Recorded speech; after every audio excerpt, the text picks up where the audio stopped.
Appreciate everybody being here today. Man, this is an exciting day for our program. I did a little bit of research to figure out how many high school players we signed last year on their early signing period. That number was 5. This morning, we signed 25 high school guys. And I think this is a group that's going to be the foundation of our program moving forward. It's a group that we had the ability to go through an entire recruiting cycle with. The vast majority of these young men were guys that committed to us back in June. And we went through the evaluation period in the winter, developing relationships, getting out and seeing them in the springtime, them coming on campus with their families in June, making those commitments to us, coming on unofficial visits during the course of the season, sticking to those commitments. And, the things that stand out to me in this group is, one is they're winners. This is a group of young men that we still have 4 guys that are playing for potential state championships right now. We have 2 state champions and 7 other kids that made it to the state finals. And the average win total for each team that is represented by these young men was 8 wins. And I think that if you're going to build a winning program, it starts by having guys that understand what a winning program looks like. And so really, really excited about that. We signed 4 guys locally here, 3 offensive linemen and a long snapper. And then we also had a walk-on young man that we released in Joe Birnbaum from Truckee, so it's got a local flavor to it. I feel like we definitely got the best offensive lineman in Northern Nevada, and we got a guy at long snapper that's by a lot of rankings is one of the best in the country, and he's a local guy from Bishop and Nogue.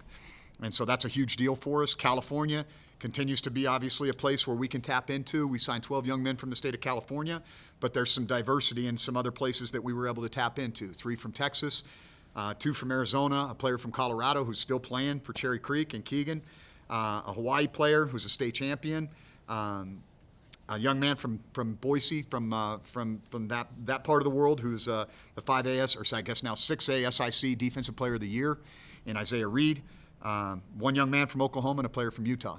And so I think that's that footprint, I think, kind of shows you where we're going to focus in recruiting.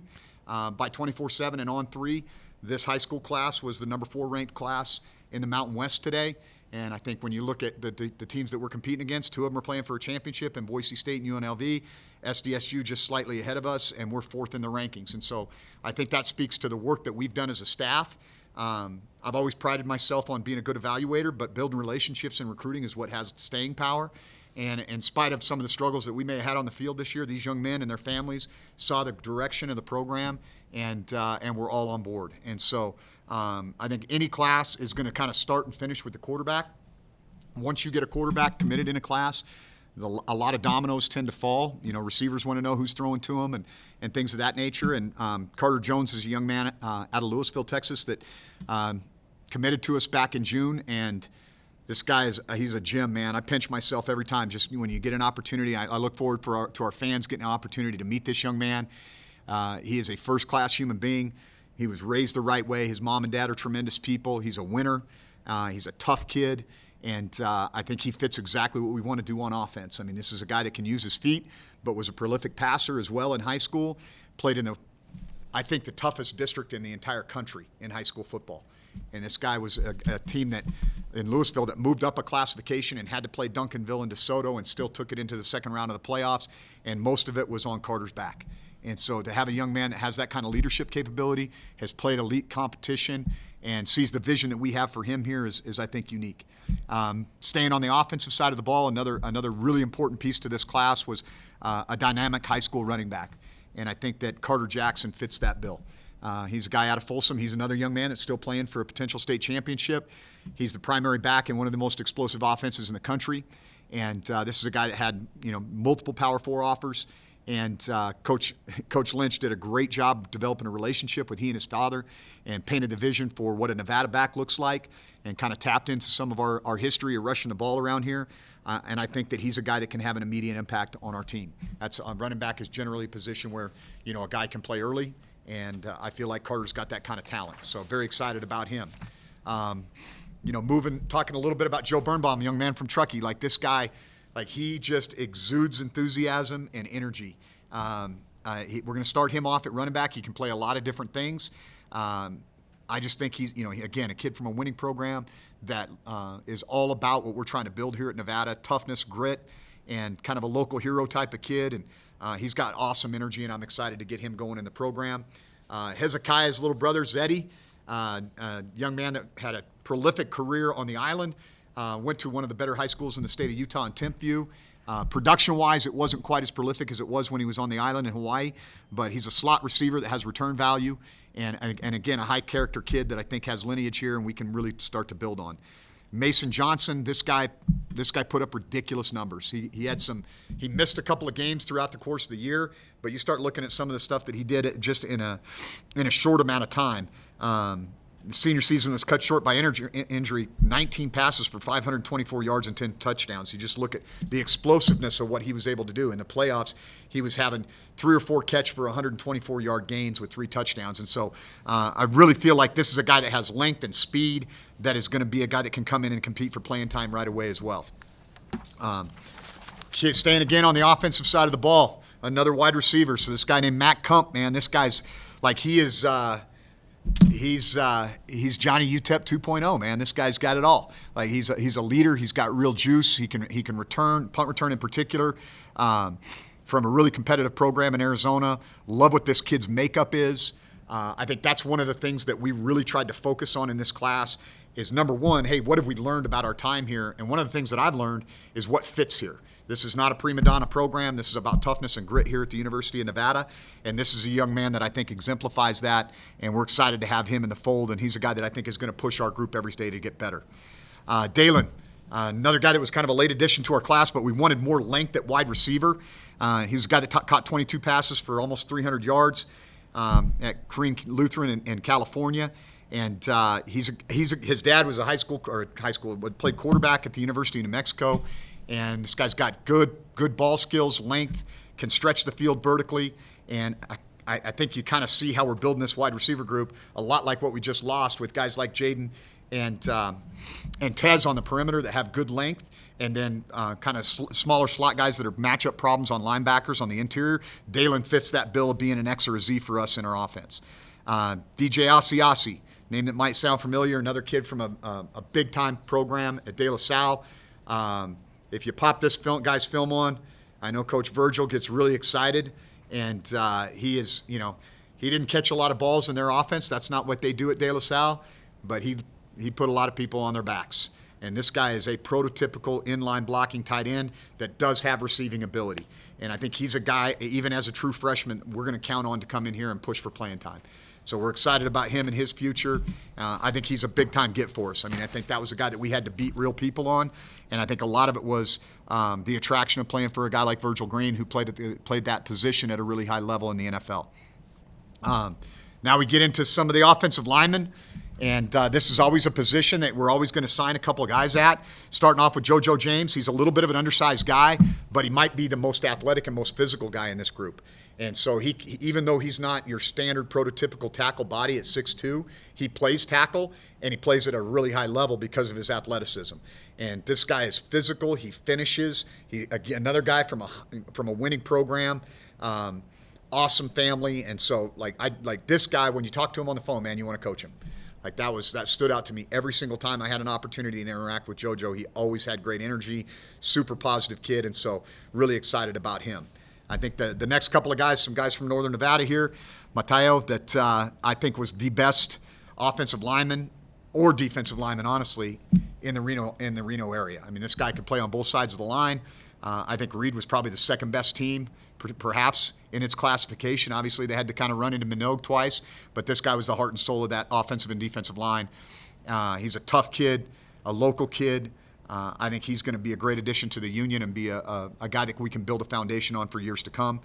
Colin Banning from Spring Creek and Elko, another guy that I think was it was kind of one of those deals where it's like, hey, don't pass this guy up. Like, this is a really good player.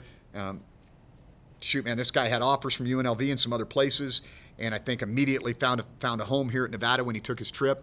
And I think he's actually going to be an early enrollee along with Carter and Carter. And so we'll get a jump start on him, not unlike what happened with Tyler last year. We got Tyler in early last year from Galena, and I think that really helped him to kind of acclimate to college. So There's a couple guys on the old line right there. Jackson Ramsey, a walk-on from Bishop Minogue, who I think has the ability to be a scholarship guy down the road. I think his senior year, I think he was the best lineman on that state championship team. And there's some younger guys that are we're happy to keep that Bishop Minogue pipeline going. They've got some young guys that in the future that I think are going to come up through the ranks, and we're super excited to have Jackson. I think he comes from an awesome family, great program. Obviously, Coach Howard's done a tremendous job there, and we're excited to have another minor in the fold there. Keegan Pereira from another winning program. I think that's an emphasis that we have to talk about. He's going to be competing for a state championship at Cherry Creek, which they do just about every year in the Denver area. His dad was a college football player. His brother plays college football. This guy's a tough grinder kid. I mean, he kind of reminds me a lot of Caden Johnson in terms of his physical abilities and what he brings to the table as a player. So I'm excited about him. Ben Roberts, another guy that won a state championship at Kahuku High School on the island. And this guy's a dynamic pass rusher. This is a guy that I think, as a high school player, exemplifies what we're trying to get in terms of a developmental pass rusher, but has played at a high level. And so we're excited to bring Ben on board. Cam Brown, who's a guy that was heavily recruited by Mountain West schools. I credit Nico Johnson for continuing to maintain a relationship with this guy. And this one went down to the wire. And, we were excited to see the DocuSign, not the fax, but the DocuSign come on board this morning. And so I think this is another guy that has flex. I think he can play field end. He can play boundary X. He can probably slide in and play 3 technique as he starts to develop physically. So he's got a lot of growth potential. His older brother played offensive line, and if he gets as big as his older brother, we'll have something there. But I think we're excited to get this kid. He comes from another good program in Norco, and was a highly productive player in high school. And that was a tough recruiting battle that we were able to win. We switch over to linebacker now. That was a position, obviously, with some guys graduating and leaving the program. We felt like that was a position where we needed to get more. We need to get longer and more athletic. So the idea was length and speed at this position. The first one, Jake Silverman, I mean, look at the stats. The guy had 166 tackles as a junior and 170 as a senior. I think he's a 2-time player of the year in his area. You will love this guy. The media is going to love this guy. Sounds like a WWE wrestler, man. He's awesome. And he loves football. If you talk about, like, okay, what do you want your middle linebacker to sound like, act like, be like, that's Jake Silverman. And, like, even has his own nickname, the Silverback. And so this guy's all ball all the time, and he's got a great story. Was a 2-way player for him. He's active. Like, he's got a really cool. If you got nothing to do tonight, pop on his huddle highlight. It's pretty interesting. Cody Wells. Now you start to see the length, right? So now we got about a 6-foot guy who's really active and physical, and now we get Cody, who's a 6'2", 210, 220 type of guy that I think is going to play around 220, 225 from Notre Dame Prep in Arizona. Great family, really bright kid, highly productive off-the-ball linebacker, and it's hard sometimes to evaluate off-the-ball players because usually the best players in high school play edge. And so the transition from edge, where your eye control goes through the end man on the line of scrimmage to the mesh point, to off the ball where you got all this spaghetti in your face, sometimes takes a little bit of a minute. But all 3 of these guys have played off the ball linebacker and have flex. I think especially Cody and Isaiah, who I'll talk about in a moment, have the flexibility to go to the edge as they kind of grow and develop. So team captain, leader, big-time player. Isaiah Reed, who I mentioned earlier, is the 6A SIC Player of the Year defensively. Rocky played for a state championship again up in Idaho. This kid comes from an athletic family. He's really bright. And again, I think he's a guy that has flex. I think as he grows, he may be a guy that we can put on the edge some. He can definitely play in the box, has leadership capability. I think he's a big-time guy as well. The one junior college signee, E.J. Smith, depending on which publication you subscribe to, he's been considered as one of the top junior college linebackers in the country coming out. This guy at Cerritos, he can play running back. He can play quarterback. He's punted for him. He had 6 interceptions. He's a ball hawk. But he's a mature guy, and we felt like that was one of the things with some of the guys that we have coming back in the program and signing 3 younger guys. It was important for us to get a guy that played some level of college football, and EJ was a perfect fit for us, man. And this guy's high energy, high production. Absolutely love how he plays the game. So super excited about him. DB, that's going to obviously be a theme, not just now, but even as we move forward in filling, gosh, I think we lost 9 guys in the defensive backfield, or 8 or 9 to graduation. And so that's going to be a piece that we've got to have moving forward. So the first one, Michael Ford, he can play safety. He can play star nickel. and he's a really physical player. That's the thing that stands out to me. He's a really good tackler in space, has coverage ability in the slot, and can play either boundary or field safety for us. Up next, Isaiah Jordan from just over the hill. Christian Brothers High School, was originally committed to Air Force and decided he wanted to join the Wolfpack. This guy is going to be an interesting athlete because I think he could actually play on both sides of the ball. And we'll probably start him at corner. He has really fluid hips. He's got excellent feet. We've had a number of live scouts on him, but he played a lot of positions for Christian Brothers, did a little bit of everything. And I love guys that have position versatility because I think that's the key to modern football. He's a leader. He's another guy that, kind of like JoJo that I talked about earlier, that anytime you talk to him on the phone, he made your day better, has great energy, and we're excited to have him on board. Kind of continuing with that theme, one of the things that you'll notice that we try to do as we build this roster, especially with high school kids, we're going to have a number of guys that are high school quarterbacks that we look to kind of transition to different positions. Excuse me. Justin Wyatt is one of them. This guy's a very fluid athlete, and it's a little bit of a projection, but we're going to start him off at corner. He's still playing as well. Plays for his dad, who played at USC. And Justin is a guy that, again, I think he has a ton of position versatility. He's playing quarterback in high school because he's the smartest kid, the best leader, and the best athlete on the team that, oh, by the way, might win a CIF championship. And then we can bring him into the fold and kind of see where he's going to fit into the defensive backfield. Yusef Thomas, unfortunately, he had his senior season cut short with injury, but he was a guy that Coach Joey Thomas identified early in the process. Cedar Hill is kind of a football factory down there in the North Texas area. And Yusef came up to camp, performed at a really high level. We offered him. He committed. Unfortunately, again, had a little bit of a knee injury, and hopefully we're going to be able to get him back healthy and ready to go and compete in fall camp. But you'll notice that if you start looking at the DBs, one of the characteristics is that you see a lot of length, right? And so you see guys that probably look a little bit more like Chad Brown than they do Mike Coates, although Mike Coates, obviously, tip of the hat to him, first team all-conference, which is very deserving. But that's kind of what we're trying to do, is build guys that have flex, that, hey, as they grow and get more physical, can they go to safety? Can they cover in the slot? Are they good blitzers? There's no substitution for length at the line of scrimmage when you're playing press. Even if you don't have great top end, and that was kind of Chad's case, he could beat guys up at the line of scrimmage, and that was really effective in coverage. And so that's one of the hallmarks that you see here. And you see that with Tajin, and you see that Aiden Walker. Tajin's a guy, like, this guy is fluid. Like, this guy is a pure man-to-man press corner, okay? Out of Edison and Stockton, another really good program. Played a high level of competition. Excited about him and his future, and he's going to be an early enrollee as well. And then Aiden Walker, actually Justin Wyatt's going to be an early enrollee as well. And Aiden Walker's a guy that we got on late in the process. He's probably one of the guys that we got on later in the process. He was originally committed to Rice, and after they had a coaching change, we had some connections to their staff, and they kind of turned us on to this kid. And he's from the Austin area in Round Rock, just north of Austin. This guy's fluid, man. This guy has return ability both as a punt returner and a kick returner. He's got excellent ball skills. He can play press man. He can play zone. He's a polished football player, and that's oftentimes what you get when you see guys coming out of the 4A, 5A, and 6A levels in the state of Texas. And so I think that's a big deal for us. And then last but not least, all right, we got Kean Stack, long snapper. And we just graduated, I think, the best long snapper in the conference.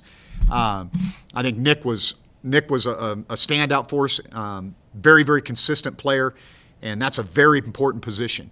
And so we felt like, hey, we've got a guy in our own backyard that was kind of considered one of the top guys in the country at his position. He had offers for multiple Power 4 places, and we're fired up that he's going to be joining us. And to keep him home and to have a guy at that position that's so valuable that we didn't have to go far to find was a big-time deal. And so we're certainly not done with this class. The rosters are going to be evolutionary. The portal's going to churn as it is churning right now. And I think that, as I told our staff, I was like, look, nobody should get in their feelings about this, because these are the rules of the game now. And it doesn't matter if you're at Notre Dame or you're at Nevada. There's going to be guys that come and go. And that's the nature of modern college athletics and modern college football, especially when we've created 2 free agent windows where there's just so much fluidity on rosters. And I think that's why us kind of refocusing back, you see, a year ago we didn't have much choice, right? Those guys were committed. Signing day was here about the time I got here. So you take the 5 guys, you honor those scholarships, you move forward, and you really have to turn your attention more to the portal. Well, with taking 26 guys here in this group, that helps us to not have to be as reliant on the portal moving forward. And we're certainly going to be looking for talent, some positions in need. We need some veteran wide receivers. We need some veteran DBs to kind of sprinkle in with these talented young guys. And we're never going to pass up offensive and defensive linemen. And so that's kind of where we're at today. I was really proud of our staff. There's a lot of work that goes into this. And whether it's our trade partners that help us within the community when we're doing official visits, B.J. Robertson and his staff that work tirelessly to make sure that these things come together, and then each individual coach that has to, whether their area responsibilities or their position group responsibilities, to develop relationships, authentic relationships, and cultivate those relationships over time, and then maintain that connectivity, especially when you look at guys like Cam Brown, who it went all the way up to the last week before signing day. Well, it's hard because you got to keep those guys warm and you got to keep building that. But the persistence is what separates you in this process. And so really happy with the work that our staff put in here. And I know I was a little long-winded there, but I wanted to make sure each one of those young men got their flowers. And I'm happy to take any questions. I know you told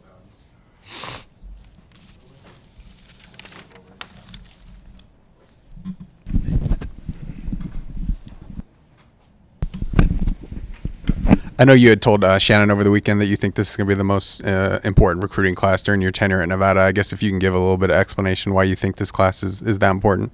Yeah, I think that this is because there was no foundation of a high school class a year ago. When you're talking about 5 to 7 kids that you bring in and then you bring the portal guys in, a lot of those guys are one-year guys. And so this is really the first group that we put our stamp on in terms of, how we operate day in and day out. The guys that are going to be here, you look at those offensive linemen, those guys might be 3 or 4 year starters for us. You look at the quarterback position, hey, after B-Lou and AJ and those guys leave the program, hey, what's next? Well, hey, this guy might be a 3-year starter for you at quarterback. Carter Jackson might end up being a 3-year starter for you at running back. And so you start to see how those pieces come together. And if you sign a really good class in your first full cycle and then you stack another one and then you stack another one, that's how you become good. And I think that we're as competitive as we are in this particular recruiting cycle is a tribute to our staff, but I think it's also people seeing the direction that we go and buying into the vision that we have for the program. And so if we don't have a good signing class this year, then what do we got to do? We got to go back to the portal. We got to bring a bunch of portal guys in, and those one-year guys don't build a foundation for your program. They're in and out. And I want to have a program that's sustainable. And I think I've learned a lot about what works here at Nevada. And I feel strongly that the young men that we're selecting right now and that have selected us are guys that are going to fit this place. What were your biggest selling points when you were talking to recruits about why Nevada was right for them? Yeah, I think there's always going to be the uniqueness of any place, right? So what is unique about Reno? What is unique about the University of Nevada? And what is unique about the opportunity that we're presenting? Okay, so I think number one, I think the place, right? I think the place was attractive. I think the combination of a resort town with Tahoe and an experienced town with the casino life and those kind of things and a destination where you can do anything. I always kind of describe Reno, it's like a chameleon. Like whatever you're into, you can find here. Outdoors, nightlife, whatever that is, you can find that. So the place, the city of Reno in northern Nevada was an attraction, but the university, the campus itself, you're an alum, right? Mm-hmm. I mean, twice. Yeah, twice an alum. Like, I'm always impressed when I walk to the south end of campus and walk back. This place, it exceeds expectation because our campus is so spectacular. I think it's the best campus and certainly the best college life type of campus in the Mountain West, and I've been on most of those campuses. And so I think the place, the combination of, hey, what Reno has to offer and this like real college environment. So that's number one. Number two, the people. I think that my authenticity and our staff's authenticity, us speaking the same language, really resonated with parents and student athletes. Like we're all saying the same things. We're all have the same vision for this place, right? And then number three, I think the potential. I think that, hey, this place has been great before, and if we can build this foundation the right way, it can be great again. And so I think those are kind of the three things that resonated the most with the recruits and their families. And, there's always, in recruiting, it's always going to be 1 + 1 + 1 + 1 + 1, right? And it used to be things like how far, the string test they used to call it, how far am I away from home, right? Academics, what is the academic programs that you might have, history and tradition. Heck, it might be something as frivolous as what color your uniforms are or whatever, right? But all of those things add up. And you kind of have to know when you're going into, as you start to get to know people, what they're looking for. And then you're kind of pointing them in the direction of, okay, hey, we have that here. This is what it looks like. Hey, we have that here. This is what it looks like. And I think that was the message, right? And I'm going to say this too.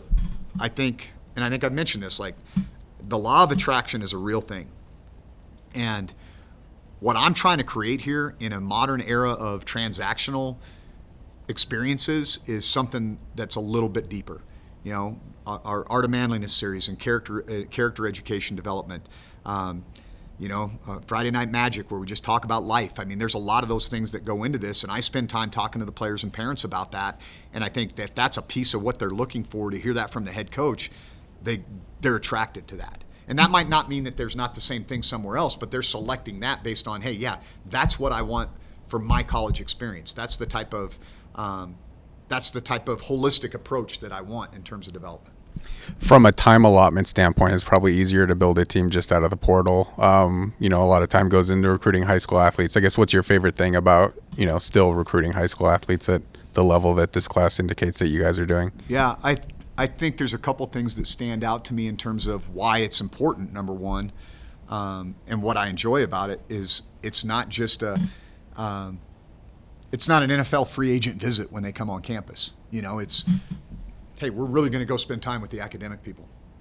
We're going to do campus tours. We're going to talk about what your college experience is going to be and how we can take you from, hey, this 18-year-old freshman that's doing this to this 22-year-old young man that's got a college degree and has had the opportunity to have all these experiences.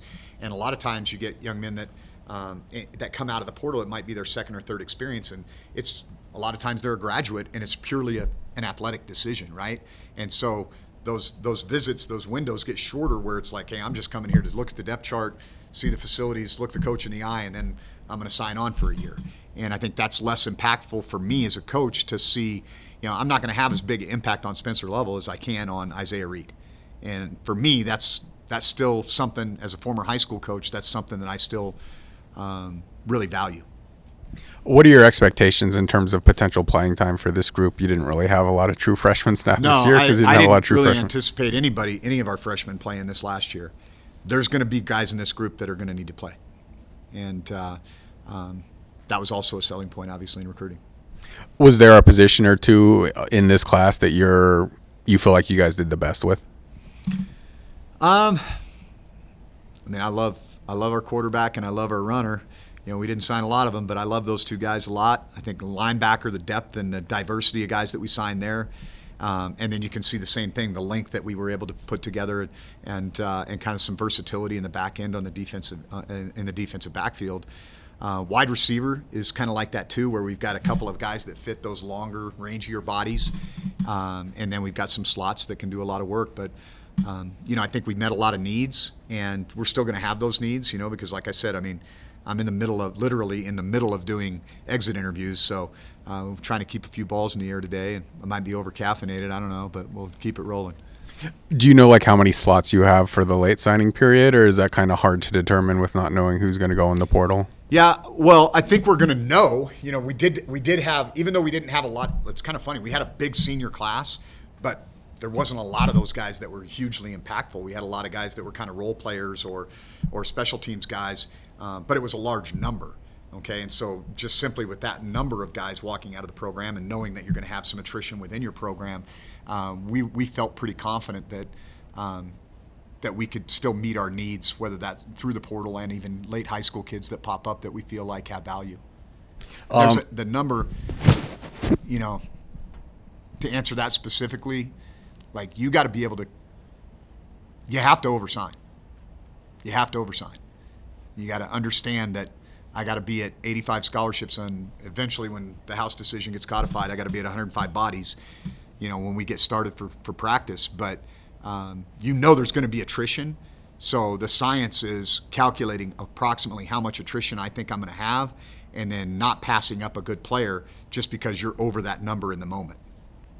When you look at Carter Jones, can you just how did you hear about him? Where did that relationship start? Yeah, well, ironically, Ja Smith, who was our edge coach for about a week and a half, was down in the Dallas-Fort Worth area where he's from, and doing recruiting last year, in January, and kind of brought this guy to our attention. And ironically, he is cousin to Anthony Hill Jr., who I had recruited at the University of Texas. And Anthony's father, who's a real football, like he's some dads are like meddling football dads. Like Anthony Hill Sr. was like a real football guy. And so when he would talk about and watched a lot of high school football, he's like, hey man, I know this is my cousin, or my nephew, but you need to look at this guy. And between Ja and the Hills, I was like, okay, so we got started on that process. And we really early in the process, we kind of settled on Carter and one other potential guy. And so we kind of had our eggs in these two baskets, and we're like, that's probably not enough. So, but we felt good because Carter was like, they on their own dime, they came up unofficially in the spring, came officially in June, and he felt like it was the right fit. I think the offense fits him really well. Program comparisons I think are always kind of easier for fans maybe understand. And he's going to look a lot like Brennan Lewis, and he may not be as top end fast, but his play style is very similar to that.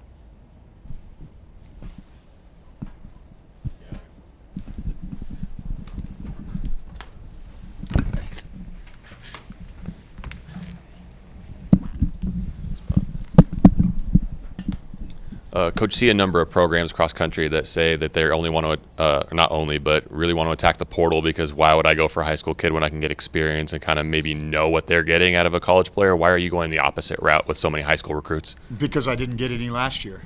And if you're going to have balance in your program, that it's got to start somewhere, right? That doesn't mean that we're not going to be active in the portal, but I do think that means we're not going to bring in 60 guys in the portal.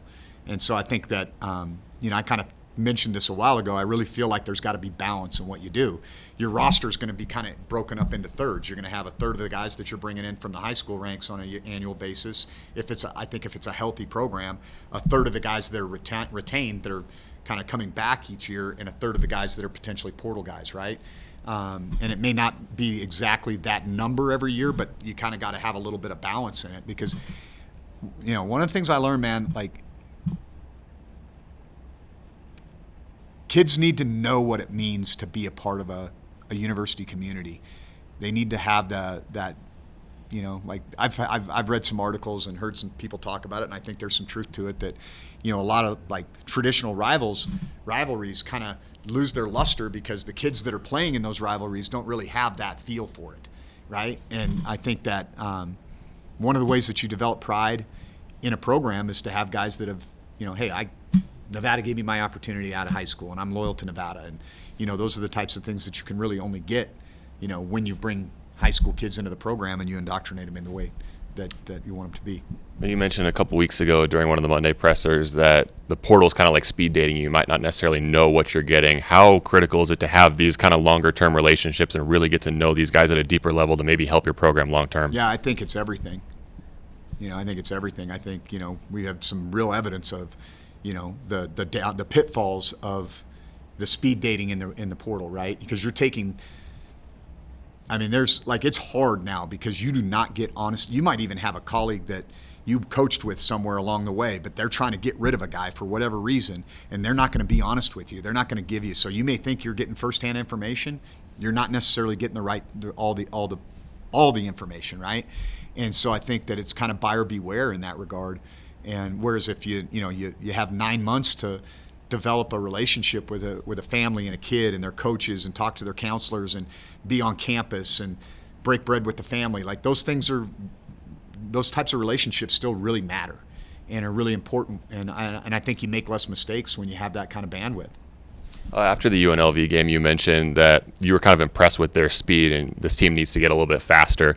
Is there anything kind of within this class that you kind of point to, this position or this player can help you in that speed factor? Yeah, I think with the exception of the offensive line and maybe one of the D linemen, I think all of these guys can run. All of them can run. Jake Silverman can run. He's a track guy. Isaiah Reed can run. He's a track guy. Cody Wells can run. So we can run at the linebacker position. The DBs can run. Aiden Walker is like a legit like 10-6 guy.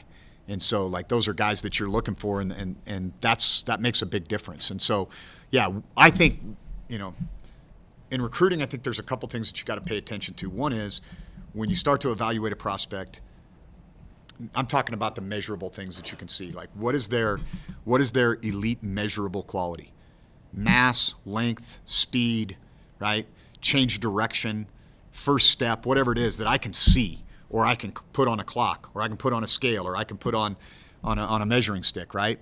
And if maybe they don't possess a lot of those elite measurables, then what do they got to have? They got to have multiple elite intangibles, right? So leadership, football intelligence. Well, how do you find those things out?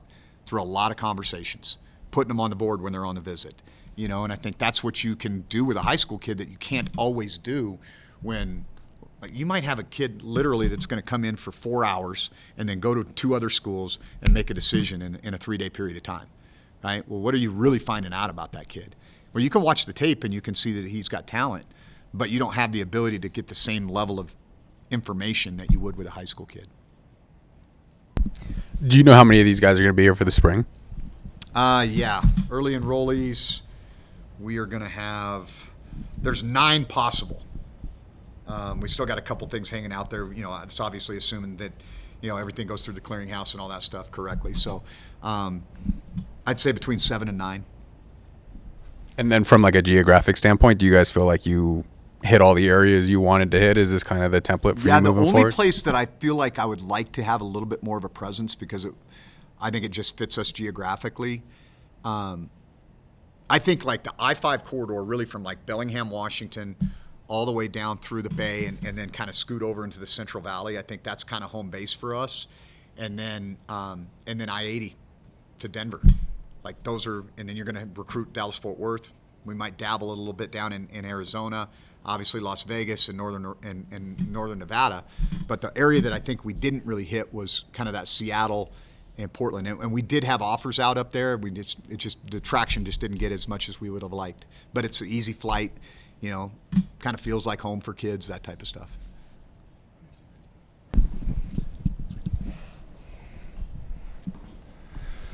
Given everything that you've done through this early signing period, how are you feeling going into the transfer portal? Transfer portal, just so we're clear, like the transfer portal starts like 2 weeks ago, right? And like there's guys that are graduates that can go in at any time. If there's a coaching change, those guys can all go in. So, that thing's been churning for a while. I don't know. I have mixed emotions about it, but I can't get cynical. That's the thing. Like I told myself yesterday afternoon, I was like, I can't get cynical about this. Like, I can't get beat up on a kid who feels like, hey, this is what's right for me in the moment, or their family tells them that, or somebody gets in their ear, or there's promises that are made, or whatever the case may be. I think it's a really hard thing to do, is to deal with that, right? Because you want to pour into these kids, and you want to get emotionally attached so that there's a true connection, right? And so, like, you think about, like, if you pour yourself into a relationship and that relationship ends, it doesn't feel good. But you can't get cynical. You can't say, well, I'm never going to date again, or I'm not going to, I'm never going to find love, or whatever the case may be, right? You got to just kind of push forward and say, okay, that young man made that decision and feels like that's what's best for them, and I can't spend any more mental energy on that because I got to go find the next one. And so I don't really know that of anybody, I think honestly, including the players, that truly enjoy this. Like, portal season is a thing now, right? So, and unfortunately in football, and I think maybe volleyball, we have 2 of them, right? Because we cross over, we're just in one semester, so you get the second free agent period in the spring, and that's even more screwed up because you have invested all that time, energy, and effort of putting a team together in the off season, and then 10 days in May can blow the whole thing up. But again, those decisions are made above my pay grade, and I can't lose too much sleep over it. After having your conversations, do you have a feel for how many people on this last year's roster will be in the portal? I honestly don't know how many when it's all said and done. I've probably, candidly, I've had some open-ended conversations, right, where we'll come back and revisit things. Portal doesn't officially open until Monday, so, but that's when, one of the things I'm going to tell you, man, like you've heard some people say this, like there's places like Nebraska where they have 150 players on their roster, right? And they got to go to 105. There's going to be so many guys. Like if you just said on average, right? Use our number of 120. On average, it's 120.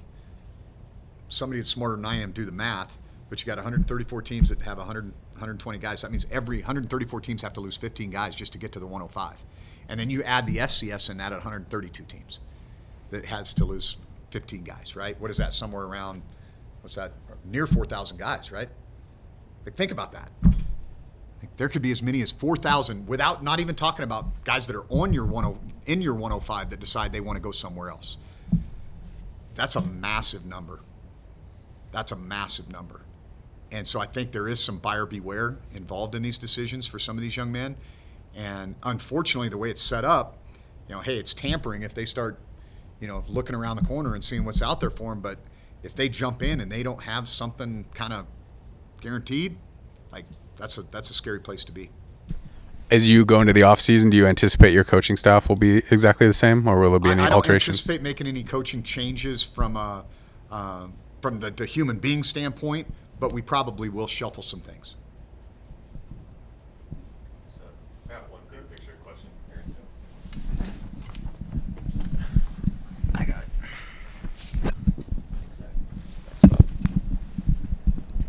Coach, I had a couple fans reach out to me after 3-10 season saying, why would I invest monetarily, time, whatever it is, in Nevada football? It's a losing product. What would your message be to that? Yeah, it's a losing product because we haven't invested in it for 15 years. I think I was talking to Stephanie about this, and I understand the sentiment of the fans. I don't want to be cynical about that. I understand the sentiment of the fans. But I was talking to Stephanie about this. We were talking about UNLV. Well, okay, so when Coach Sanchez was hired as a head coach, he went from Gorman to the head coach at UNLV. And part of the deal was there were some relationships, right, with some people that could really have impact on the program that did. So during Coach Sanchez's tenure as the head coach, that's when they completed their football operations building, okay? And if you paid attention to the Super Bowl last year, the Niners trained there, and they're like, this is better than anything we have, okay? And then through Coach Arroyo's tenure, they continued to invest, and the Allegiant Project came about, and they were able to get into that stadium and get out of Sam Boyd, right? And then Coach Arroyo moves on, and now they got Coach Odom, and Coach Odom is not going to be Coach Odom if they don't have the investment that they made when Coach Sanchez was the head coach, right? So this is, it's a 7 or 8 year period of time that's led to one of the best seasons in UNLV history, right? And so I think that's part of the message, right? Like, now I hope I don't have to fall on the sword, right? Like Coach Sanchez and Coach Arroyo did. Hopefully I can be a part of the fix here. But the other thing, and I didn't make one excuse about this all year, but since you asked the question, I'm going to answer it, okay? Show me another team in the Mountain West that played a more difficult schedule than we did. It wasn't Boise. It wasn't UNLV. It wasn't Colorado State.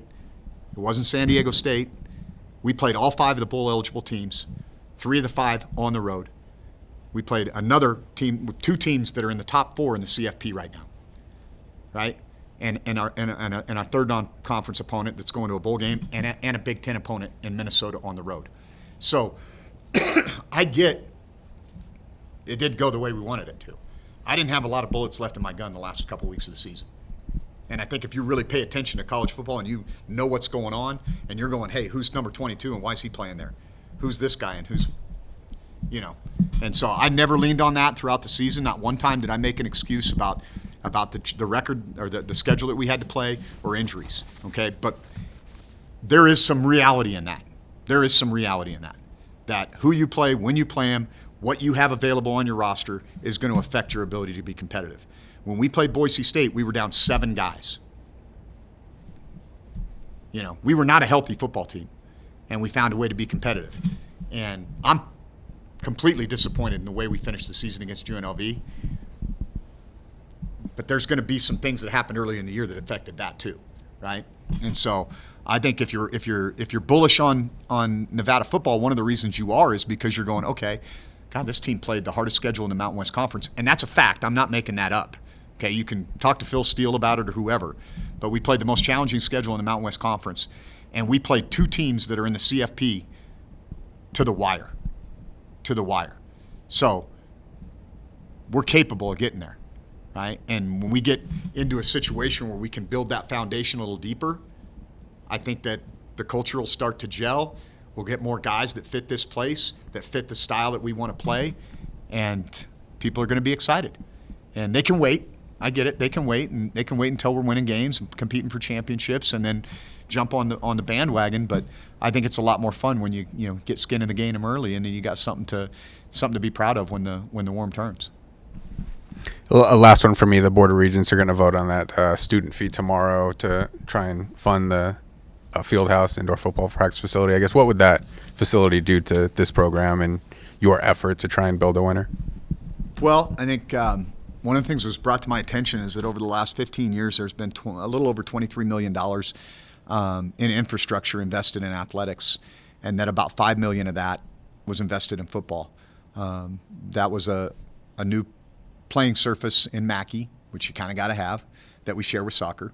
There was a locker room renovation that actually took the back third of our locker room away and created a locker space for soccer, and some renovations to Cashel Fieldhouse.